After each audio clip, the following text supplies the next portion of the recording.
Remember Dana Carvey? He was funny, right? Well, I mean, Wayne's World was funny. Church Lady was funny. He did a very good impression of George Bush. Why didn't he do more movies? Oh. Yeah. Yeah, remember this one? The movie came out over 10 years ago. I remember it because it was advertised constantly during the Kids' Choice Awards. Thought back then that it might be worth seeing, and then I immediately forgot about it. Now, having actually seen it, I can safely say it's easily one of the worst comedies ever. After an especially boring opening credits scene, we see the opening narration. Down through the ages, they worked in secret, protecting the world from evil.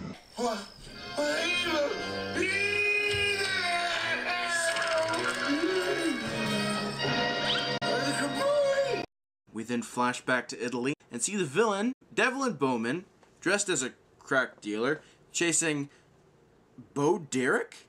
The random celebrity cameos are a thing in this movie.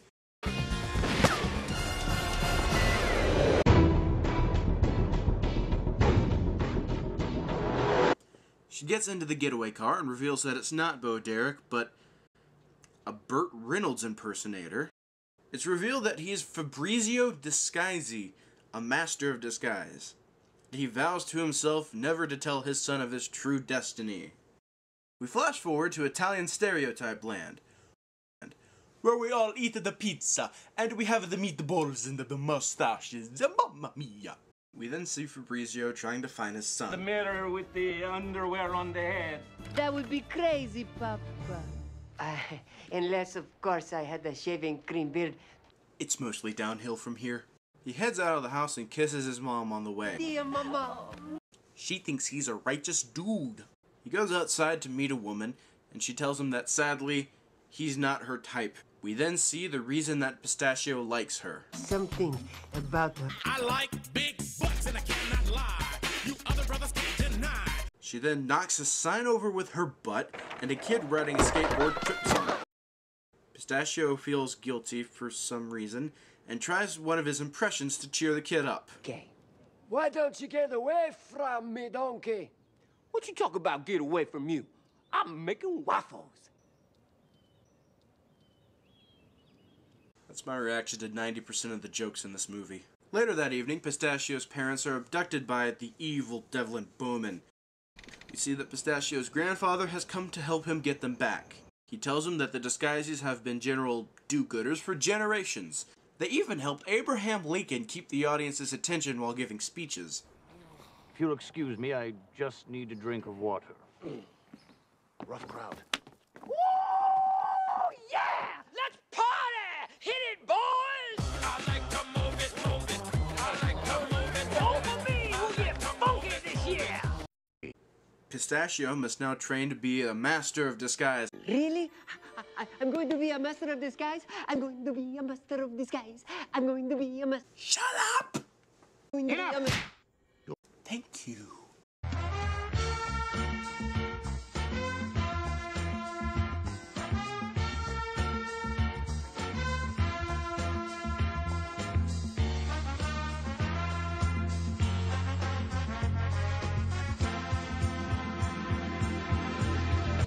The teeth here. Yeah. Yes. Good. Here. And Yes. here. Open the sesame! Open the sesame! Oh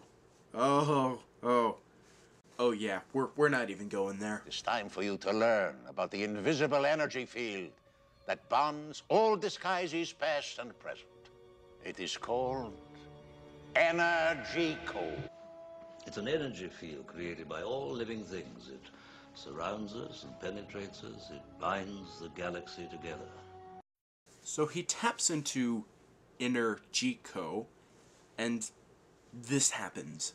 Who are you now? The question is not who I am, the question is who are you? I know who I am. I am Prince Lalejama from the Ringy-Dingy Heights near Bombay, Calcutta, and New Delhi, India. Oh God, he's somehow got worse!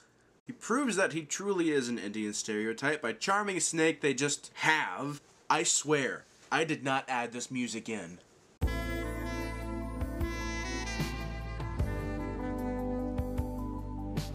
we see Bowman's evil plan is to get the dad to steal priceless objects using the disguising powers thing.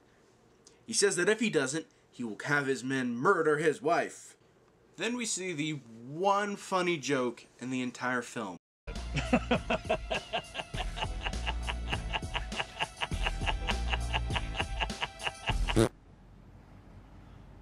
I have no excuse as to why I think this is funny. I guess I'm just a 6-year-old. So Pistachio and his grandfather decide it's time to hire him an assistant. Get out. What are you doing here? History. Wrong. Take it away. Get out. Idiot. Get out. Freak. Get out. Freak.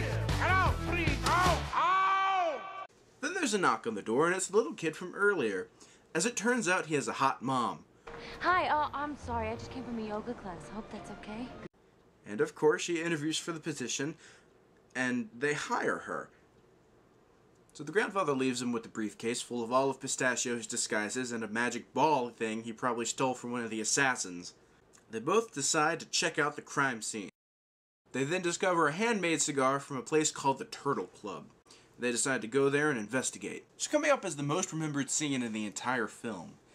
And it's only remembered because they played it all the time in the commercials. So they go into the Turtle Club and ask the cigar maker who they made it for. I made that cigar for the private collection of Devlin Bowman. Do you think you can give me address or phone number for Mr. Bowman? You're crazy. I can't give you that information. But the name's okay. So they're on their way up, and these rich white guys decide to bug our heroes. When this happens... Buy you a drink? Maybe some pond water for your friend?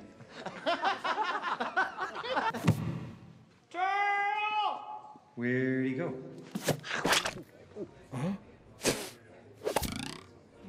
What was that? What was that? They later find out through the magical of the interwebs. I hear that's going to be popular someday. That Bowman has a secret underground lair. They go to some auction where Pistachio dresses up like Agnes Moorehead in Bewitched. And then Bowman shows up. What is this, 12th century Tuscan? Nice. You're a tall drink of water, and I just love moisture. What? We're never going to make babies. Ew. And Bowman invites Jennifer over to his fancy party, where she will search the house for clues while Pistachio distracts them. All night long, that's right, having fun, yes. Well, that's great. You have fun. I've got to speak to someone. Say hello to my little friend. His Al Pacino sounds more like Yoda. Have you got a little wiener and some tiny nuts? Sorry. You know, I could tell just by looking at you. You had a little wiener and some tiny nuts. He's discovered and makes a run for it. Oh, man, I just stepped on a cow pie. Forget about it, all right? I told you he wasn't here. Let's go back. Ah, it's funny because poop.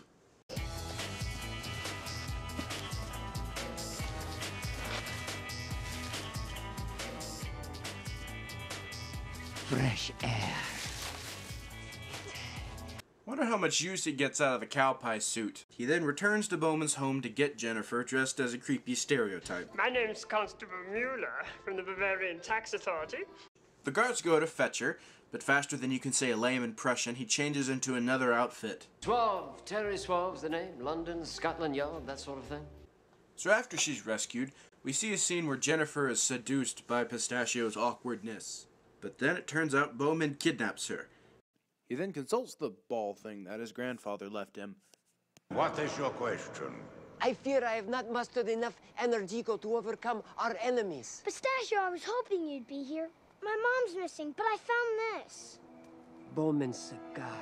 If I were kidnapping somebody, I'd just lazily throw around anything that I own. Right? The thing I love is that a giant floating head is in the middle of the street, and the kid just accepts it. He doesn't even ask. He barely even notices it.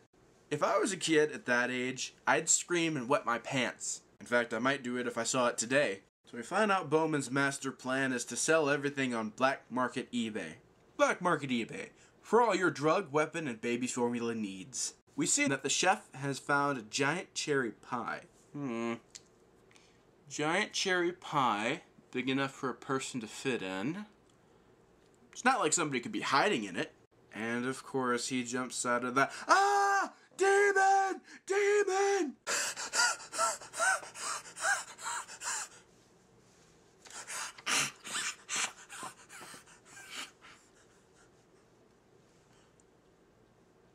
This movie gonna give me heart palpitations. So he sneaks around until he's spotted by two of the guards.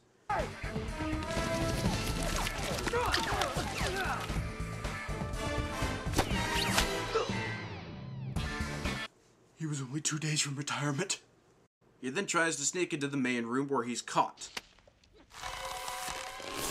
Bowman sends his ninjas to attack Pistachio, but then he smacks him around like it's nothing. He frees his girlfriend, and the day is saved. It turns out Bowman's other evil plan, he must have had a spare. You know, just in case. Who is your daddy? I was going to throw him off a cliff. Instead, I think I'll have him kill you. But he's pulled back by his son putting his underwear on the top of his head. Yes, because that would snap anyone out of anything. Then hastily told that Pistachio marries Jennifer, big surprise, and is made a master of disguise. Is it over now? Nope. Dana Carvey does his impression of the other President Bush in an attempt to get the Constitution back. Call me W. You can call me King George. Once they get it back, they knock Bowman into the pool, leaving the one funny joke in the movie officially beaten to death. Is it over now? Close enough. Well, that was The Master of Disguise, the film that was a primary factor in killing Dana Carvey's career. Which is sad, because he was kind of funny. I don't know. Maybe the years have been kind to him. What's the most recent thing he's been in?